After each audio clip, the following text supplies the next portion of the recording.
Bismillahirrahmanirrahim. Assalamualaikum warahmatullahi wabarakatuh. Bertemu lagi dengan saya pada mata kuliah Keamanan Sistem Komputer untuk kelas SKS 17-2, di mana pada hari ini, hari Selasa tanggal 6 Oktober 2020, kita masuk pada pertemuan yang keempat, ya. Pada malam hari ini untuk kelas SKS 17-2 ada tugas yang pertemuan sebelumnya pernah saya informasikan, di mana Anda harus mengumpulkan makalah tentang kriptografi. Nah, untuk malam hari ini saya akan mereview terlebih dahulu untuk tugas yang sudah dikumpulkan oleh kelas SKS 17-2 pada malam hari ini. Baiklah, kita akan lihat dulu di sini untuk tugas dari kelas SKS 17-2. Kita lihat untuk soal yang diposting pada tanggal 29 September kemarin. Soal ada pada akhir PPT, dibuat dalam format PDF dan dikirim ke Classroom. Itu yang merupakan petunjuk teknis untuk menyelesaikan tugas. Nah, untuk tugasnya sendiri kita coba lihat sebentar pada akhir PPT. Nah, di sini untuk tugasnya adalah membuat makalah tentang aplikasi kriptografi dalam kehidupan sehari-hari. Nah, jadi ini contoh ya, lebih kepada contoh penggunaan kriptografi dalam kehidupan kita sehari-hari, dan buat dalam format PDF, dikirimkan ke Classroom. Makalah minimal 1 lembar. Lengkapi juga dengan gambar dan dikumpulkan paling lambat tanggal 4 Oktober 2020. Nah, ini adalah tugas yang saya berikan pada minggu sebelumnya. Baiklah, kita akan kembali ke Classroom dari SKS 17-2. Kita akan lihat sudah ada 9 yang menyerahkan untuk tugas pada malam hari ini. Kita akan cek satu persatu apakah hasilnya sudah sesuai dengan yang diminta oleh petunjuk teknis yang ada di soal. Kita akan cek dulu. Oke, untuk makalah kriptografi, ini tugasnya Mas Muhammad Syarifuddin Al-Ayubi. Kita akan lihat. Ini makalahnya, contoh sehari-hari komunikasi dengan telepon seluler atau GSM mobile phone, ya, memungkinkan orang berkomunikasi dari tempat mana saja. Oke, nah kemudian telepon seluler bersifat nirkabel atau wireless, sehingga pesan yang dikirim dari ponsel ditransmisikan melalui gelombang mikro atau microwave atau radio sampai ia mencapai base station atau BST terdekat. Ya. Selanjutnya ditransfer melalui saluran kabel fix. Nah, ini gambarnya. Mungkin bisa saya perbesar. Oke, gambarnya seperti ini. Nah, karena menyadap sinyal radio jauh lebih mudah daripada menyadap sinyal pada saluran kabel, maka berarti GSM tidak lebih aman daripada telepon fix konvensional. Ini contoh kriptografinya pada penggunaan ponsel ya. Untuk membuat komunikasi lewat ponsel aman, maka pesan dienkripsi selama transmisi dari ponsel ke BST terdekat. Metode enkripsi yang digunakan adalah metode chipper aliran atau stream chipper. Ini menggunakan model chipper. Dari plain text dienkripsi, di chipper text dekripsi, plain text lagi. Nah, ini penjelasannya. Untuk stream-cheaper, informasi atau data yang hendak dikirim dioperasikan dalam bentuk blok-blok yang lebih kecil. Biasanya satu karakter per satuan waktu proses, menggunakan transformasi enkripsi yang berubah setiap waktu. Nah, di sini untuk plain text adalah pesan yang hendak dikirim, biasanya berisi data asli. Kemudian ada ciphertext, merupakan pesan terenkript yang merupakan hasil enkripsi. Kemudian ada enkripsi, adalah fungsi pengubah plain text menjadi ciphertext. Kemudian ada dekripsi, adalah kebalikan dari enkripsi, yakni mengubah ciphertext menjadi plain text, sehingga berupa data awal atau asli. Nah, ini contohnya untuk gambarnya. Nah, kemudian masalah keamanan lain adalah identitas penelpon. Jadi dari sisi saluran tadi lebih mudah membajak yang lewat sinyal radio daripada yang kabel ya. Terus yang kedua ini masalah identitas. Identitas dari si penelpon. Operator seluler harus dapat mengidentifikasi suatu panggilan dan mengetahui siapa yang melakukan panggilan tersebut. Jadi pada GSM diperlukan dua kebutuhan keamanan, yaitu kerahasiaan atau confidentiality yang merupakan kebutuhan bagi pelanggan, dan autentikasi pengguna atau user authentication yang merupakan kebutuhan bagi sistem. Jadi ini melihat dari dua sisi pelanggan dan sisi sistem. Nah, ini gambarnya sudah dilengkapi oleh Mas Syarifuddin ya, bagus sekali ini. Dijelaskan proses-prosesnya juga. Kemudian dua kebutuhan ini dipenuhi dengan penggunaan smart card yang disebut SIM card. SIM card disediakan oleh operator seluler dan SIM card berisi nilai autentikasi rahasia sepanjang 128 bit yang diketahui hanya oleh operator. Nilai ini digunakan sebagai kunci pada protokol autentikasi dengan menggunakan algoritma yang dipilih oleh operator. Ya, jadi ini kalau kita lihat gambarnya seperti ini, kalau diperbesar ya sudah diperjelas, cukup jelas sekali ini gambarnya. Common SIM card-nya, jadi ini untuk SIM card-nya sendiri. Ini ada nomor registrasi fisik manufaktur dari SIM card sesuai ITU T19 digit nomor yang bisa dilihat di belakang SIM card. Contoh informasi identitas pembuat, tanggal produksi, tempat produksi. Nah, untuk IMSI sendiri, ini 15 digit nomor identifikasi pelanggan yang berlaku unik secara global. Digunakan sebagai primary key untuk identifikasi pelanggan di jaringan GSM dan CDMA. Nah, ini ya untuk contohnya. Nah, kemudian makalah ini sebetulnya sudah oke dari sisi gambar, keterangan, sudah oke ya.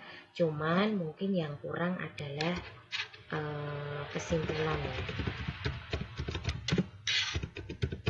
Jadi biasakan ketika Anda membuat sebuah makalah, itu berikan kesimpulan untuk makalah yang Anda buat. Kemudian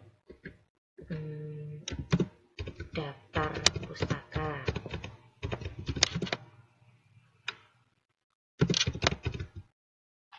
Nah, ini yang kurang dari tugasnya Mas Syarifuddin Ayyubi. Tetapi secara overall tugas sudah oke, cuma kurang kesimpulan dan daftar pustaka. Ya, tapi gambar kemudian penulisan itu sudah jelas ya. Ini sudah saya berikan nilai untuk punyanya Mas Syarifuddin Ayyubi.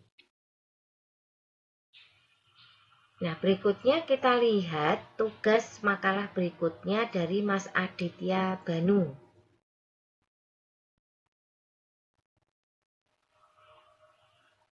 Kita akan cek Untuk tugasnya Mas Aditya Banu, cover, latar belakang, rumusan, apa kegunaan,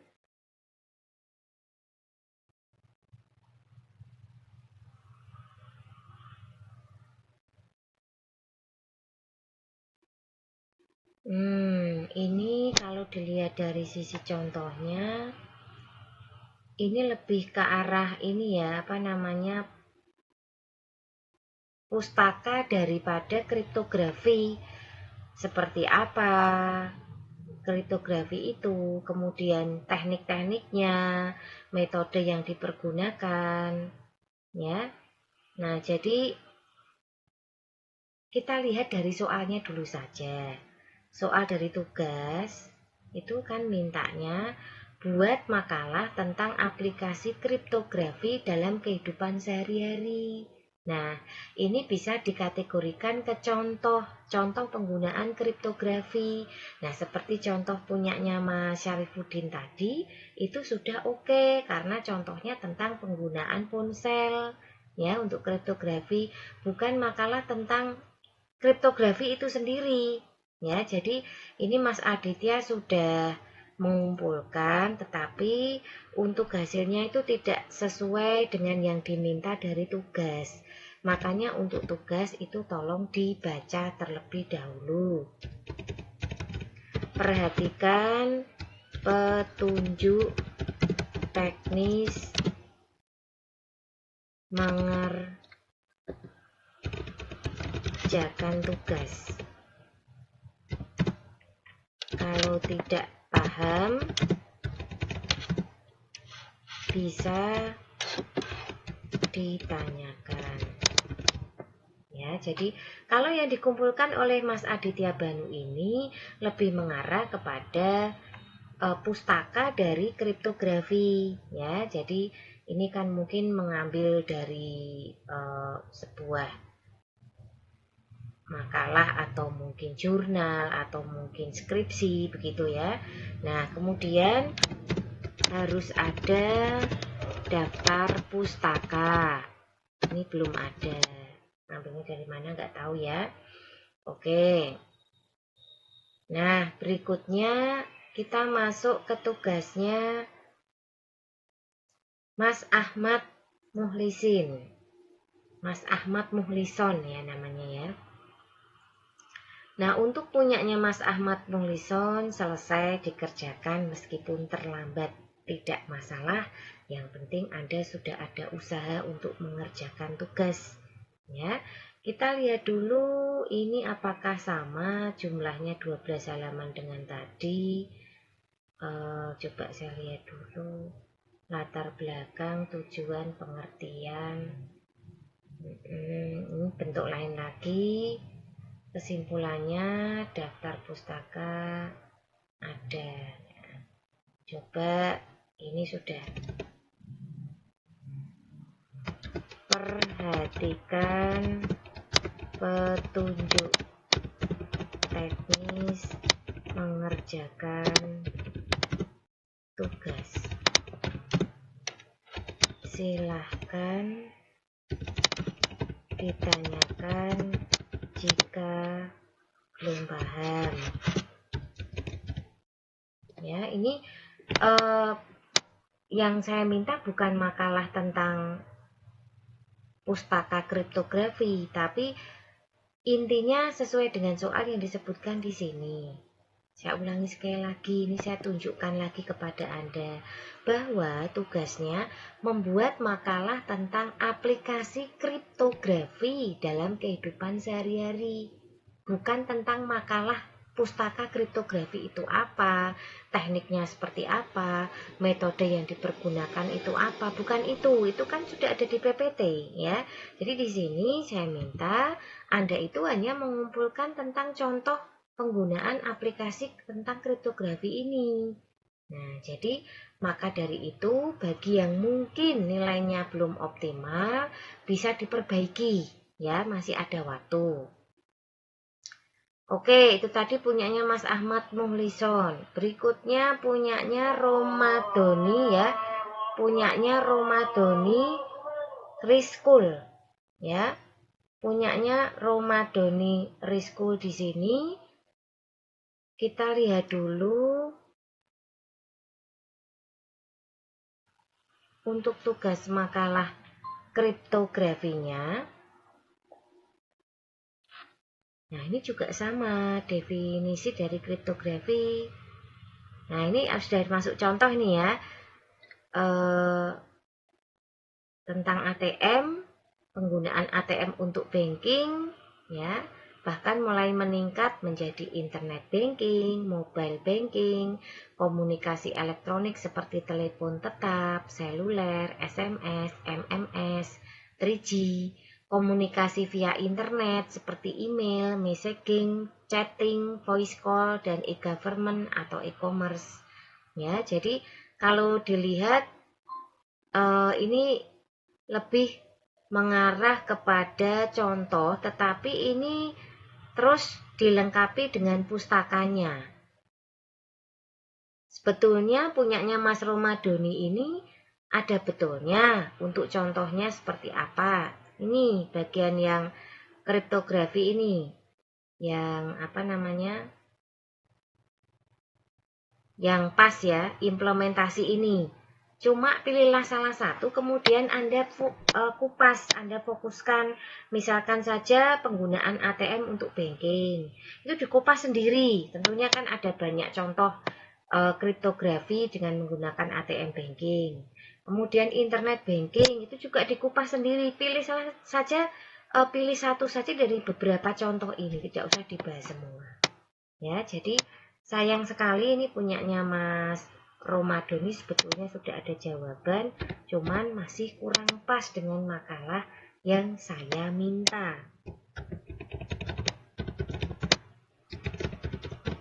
Perhatikan juknis tugas, ya.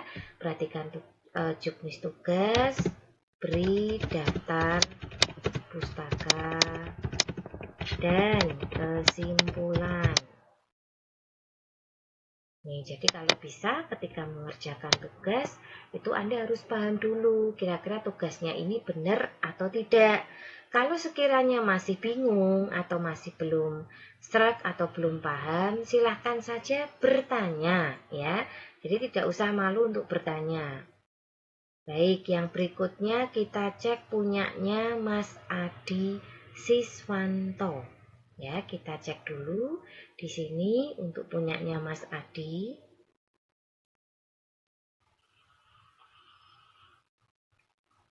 Nah, ini langsung menuju ke pustakanya. Ini kan sama dengan yang dibahas di PPT kemarin ya.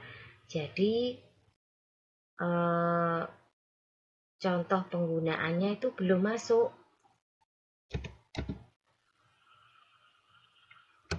Contoh implementasi dari aplikasi kriptografi belum ada. Kemudian ini sudah ada kesimpulan atau belum?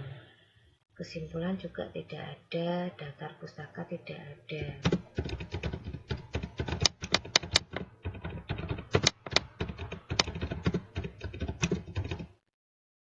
Oke, ini untuk hasil dari punyanya Mas Adi Siswanto. Untuk berikutnya punyanya Mas Rianto. Kita cek dulu untuk punyanya Mas Rianto.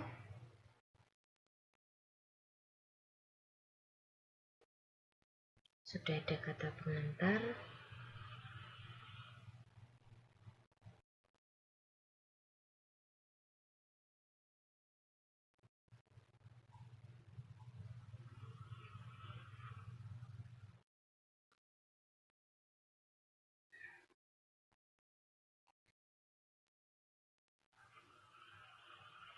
Nah, ini juga contoh ya. Jadi, aplikasi kriptografi dicontohkan menggunakan program Delphi. Ya, aplikasi enkripsinya seperti ini. Oke, ini bagus juga nih punyanya Mas siapa tadi? Sudah ada kesimpulan dan juga daftar pustaka. Oke, yang paling sempurna ini ya.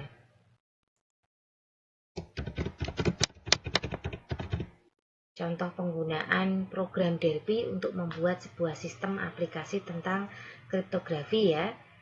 Oke, ini yang paling bagus punyanya Mas Rianto. Secara daftar pustaka ada. Kemudian dari sisi kesimpulan ini juga ada. Kemudian gambar ini hasil capture dari programnya juga ada. Ya, jadi yang kita lihat seperti ini yang menjadi acuan untuk penilaian.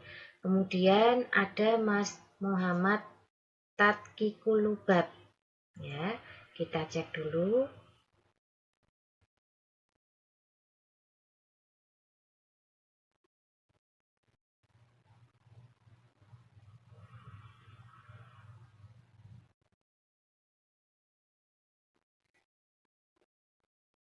Ini kok formatnya kayak punyanya yang barusan saya cek ya. Nah, coba saya cek dulu tentang kartu cerdas ini.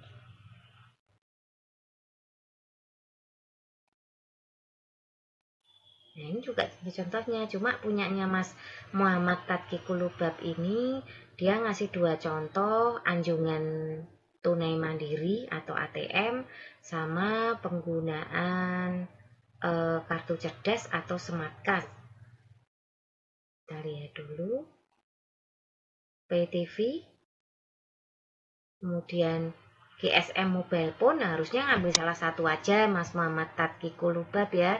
Mungkin yang lain bisa dipakai teman-temannya yang mungkin belum dapat tema ya. Nah, ada daftar pustakanya, cuman tidak ada kesimpulannya. Oke, ini juga bagus ini.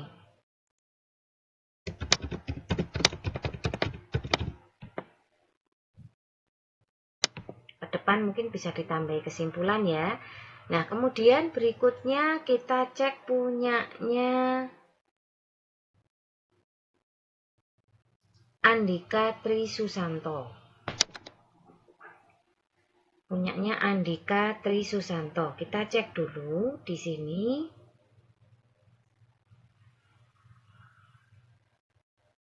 Saya kecilkan dulu untuk hasilnya. Saya mintanya ke contoh implementasi. Jadi langsung saja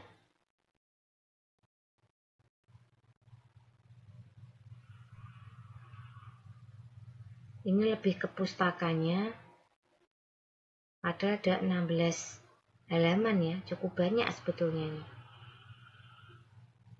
Ini nggak ada implementasinya. Jadi eman-eman ya buat yang mungkin sudah mengumpulkan tugas tapi nilainya kurang optimal. Perhatikan petunjuk teknis menyelesaikan tugas sehingga tidak keliru. Coba nanti dibaca lagi, Anda perhatikan melalui video review tugas ini, jadi bisa tahu ya kurangnya tugas Anda itu di mana. Nah, kemudian berikutnya Aprilian Wicaksono. Kita cek dulu punyanya Mas Aprilian. Kita cek dulu dari makalahnya.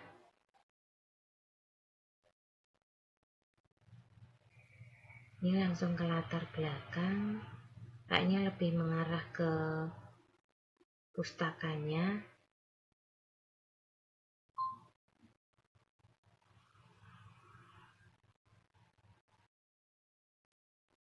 Tidak ada kesimpulan.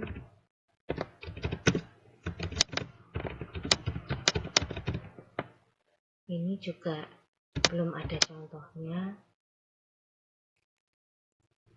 Perhatikan petunjuk teknis mengerjakan tugas. Coba yang saya berikan pesan pada komentar pribadi, tolong dibaca ya. Kemudian Anda bisa melihat kira-kira kekurangan Anda itu di mana. Nah, saya lihat dulu, cek semuanya sudah dinilai ya. Dan hasil perolehan nilai ini yang paling tinggi ada Mas Rianto dan Mas Muhammad Tatkikulubab, di mana pada intinya mereka ini sesuai dengan petunjuk yang diminta, satu. Kemudian yang kedua itu menjawab sesuai pertanyaan. Ya, jadi tidak soalnya begini, jawabannya begitu, seperti itu. Nah, untuk yang lain-lain nilai juga sudah lumayan. Bagi yang nilainya mungkin masih kurang, seperti 60, 65 gitu ya. Atau mungkin 70 bisa diperbaiki. Anda remedi apa yang saya minta. Jadi yang diminta pada tugas itu adalah bentuk, katakanlah contoh implementasinya, bukan pustaka dari kriptografi, karena pustakanya itu sendiri Anda sudah mendapatkan di PPT yang kemarin, seperti itu ya. Jadi sekali lagi untuk kelas SKS 17.2 ini tugas untuk membuat makalah itu sudah berhasil Anda kumpulkan. Hampir semuanya sudah mengumpulkan, tinggal 3, yaitu Ahmad Syifa, Nurrois, dan Eki Ferdian ya. Nah, ini belum mengumpulkan, saya juga kurang tahu, karena mereka tidak tahu, karena mereka tidak paham atau bagaimana, sehingga belum mengumpulkan sampai dengan hari ini. Tetap saya tunggu ya. Nah, bagi yang masing-masing sudah mendapatkan note di dalam draftnya, itu bisa dibaca, mungkin dipelajari apa saja yang membuat nilai saya itu ada kekurangan. Intinya untuk nilai masih bisa diperbaiki ya. Silahkan bagi Anda untuk merevisi tugas yang sudah saya berikan jika memang nilainya bagi Anda masih dirasa sangat kurang. Baiklah, untuk malam hari ini kita tidak ada kuis, kemudian juga materi minggu depan baru akan saya berikan. Intinya sampai dengan pertemuan yang keempat ini kita sudah membahas beberapa model keamanan dalam sistem komputer. Nah, sekali lagi yang perlu dicermati bahwa bukan berarti perkuliahan ini tuh sifatnya hanya teori saja, tetapi tetap ada prakteknya. Prakteknya dengan cara Anda diminta untuk praktek ya. Jadi membuat makalah, atau mungkin di sini bisa jadi Anda itu nanti ada tugas untuk membuat semacam, selain makalah, mungkin melakukan perhitungan tertentu untuk suatu jenis keamanan tertentu, begitu ya. Jadi di sini kalau kita perhatikan, sekali lagi semua makalah sudah diserahkan meskipun ada yang terlambat. Kemudian masing-masing juga sudah saya nilai dan saya berikan komentar pribadi pada linknya masing-masing. Sehingga nanti bagi yang kurang itu bisa tetap untuk diperbaiki. Kira-kira itu saja yang bisa saya berikan untuk untuk malam hari ini untuk kelas SKS 17.2. Tetap semangat ya. Dan untuk hari ini tidak ada kuis, Anda cukup mengetikkan hadir pada kolom komentar YouTube channel. Nah, untuk materi baru akan saya berikan pada pertemuan minggu depan. Kira-kira itu saja. Terima kasih sekali lagi. Mohon maaf jika ada yang kurang. Wassalamualaikum warahmatullahi wabarakatuh.